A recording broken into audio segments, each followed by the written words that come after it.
क्या माँ, गाली तो गरम गरम दे रही हो, चावल बासी दे रही हो।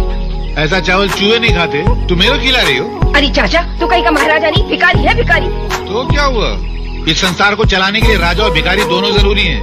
राजा टैक्स लेता है तो भिखारी भीख लेता है। राजा महल में राज करता है तो भिखारी तुम्हारे दरवाजे पे आके फरियाद करता है। राजा इंसाफ करता है तो भिखारी बासी खाना साफ करता है। तुम्हारे दरवाजे पे आके अगर मैं भीख मांगता हूँ ना, तो तुम मेरे पे एहसान नहीं करती हो, मैं एहसान करता हूँ।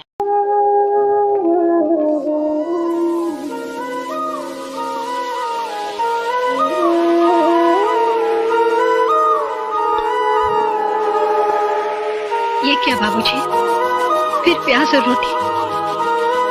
सब्जी दाल खाना तो कई दिनों से भूल ही गए हैं आप। कई दिनों से आप चटनी रोटी ही खा रहे हैं। कहते हैं चादर जितनी बड़ी हो इंसान को पैर उतने ही फैलाने चाहिए, मगर मेरी तो चादर ही छिन गई है। मैं अपने हिस्से का खाना बहुत पहले खा चुका हूं। ये चटनी रोटी भी मैं अगले जन्म से कर्ज लेकर खा रहा हूं। मगर अफसोस ये है कि आत्माराम को ये बात उस वक्त समझ में आई जब घर की दीवारें गिर गईं, औलाद का आशियाना उजड़ गया। इस फकीर की एक बात याद रखना, जिंदगी का अगर सही लुत्फ उठाना है ना, तो मौत से खेलो। सुख में हंसते हो तो दुख में कह लगाओ, जिंदगी का अंदाज बदल जाएगा। बेटे, जिंदा है वो लोग जो मौत से टकराते हैं, मुर्दों से बदतर है वो लोग जो मौत से घबराते हैं। सुख को ठोकर मार, दुख को अपना। अरे सुख तो बेवफा है, चंद दिनों के लिए आता और चला जाता है। दुख तो अपना साथी है, अपने साथ रहता है।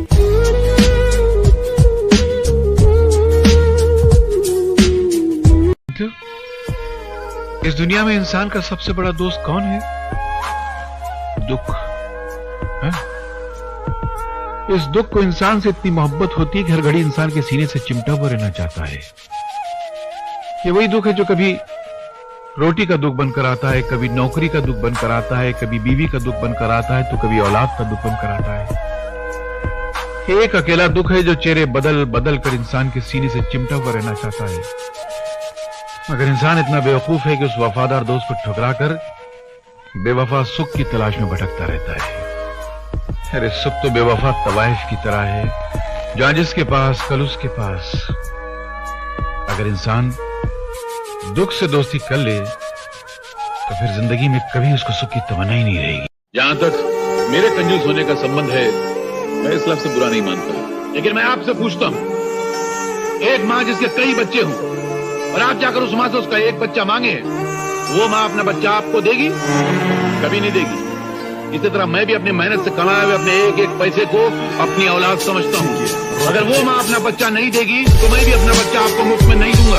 अगर वो माँ कंजूस है तो मैं भी कंजूस हूँ और मुझे अपने कंजूस होने पर फख्र है, शर्मिंदगी नहीं। इस देश में पढ़ाई लिखाई करने वालों को मिलता क्या है? सारी जिंदगी माँ बाप की दौलत और मेहनत को बर्बाद करके लड़के डिग्री हासिल करते हैं, उसके बाद नौकरी के लिए ठोकरें खाते फिरते हैं। आधी जिंदगी पढ़ाई में गुजर जाती है, आधी जिंदगी ठोकरें खाने में गुजर जाती है। तो क्या फायदा ऐसा पढ़ाई हासिल करके? उल्टा पढ़ाई लिखाई हासिल करने के बाद मेहनत मजदूरी करते हुए शर्म आती है, क्योंकि दिमाग की दीवार पर डिग्री की छाप लगा। वैसे भी आज के जमाने में कौन पढ़ाई लिखाई करके साधु संत बन जाता है? सभी बेईमान बनते हैं, पढ़ाई लिखाई करके बेईमानी के नए नए तरीके निकालते हैं। मासी जी एक बात बताऊं, आजकल के जमाने में उसी बच्चे को पढ़ना चाहिए जिसके बाप के बाद दौलत का ढेर लगा हुआ हो, ताकि पढ़ाई लिखाई पूरी करके अपने बाप की कुर्सी पर जाके बैठ जाए और पढ़े लिखे डिग्री वाले नौजवानों को अपना गुलाम बनाकर उन पर हुकूमत करे। इसीलिए मैं अपने बेटे को अपनी यूनिवर्सिटी में पढ़ा रहा हूं, ताकि ये बड़ा होकर किसी की नौकरी नहीं करेगा, अपना बिजनेस, अपना कारोबार खुद करेगा, अपने दिमाग के बल पर, अपनी उंगलियों की आवश्यकता। ड्यूटी पे? हाँ। तो ड्यूटी वाले बाबू जरा एक बात तो बताना। क्या? पिछले महीने मंत्री महोदय जब दौरे पे निकले थे तो कदम कदम पे उनकी रक्षा के लिए पुलिस फोर्स वाले खड़े थे, और तुम जनता का जोखम लेके निकलते हो, पैसे लेके निकलते हो। पुलिस फोर्स तो एक तरफ, एक सूखा मरा हुआ हवलदार भी तुम्हारे साथ नहीं है। मंत्री महोदय तो बैल की तरह मुस्टंडे हैं और तुम सूखे मुरझाए हुए खजूर के पत्ते की तरह हो। क्या ये सरकार की बेईमानी नहीं?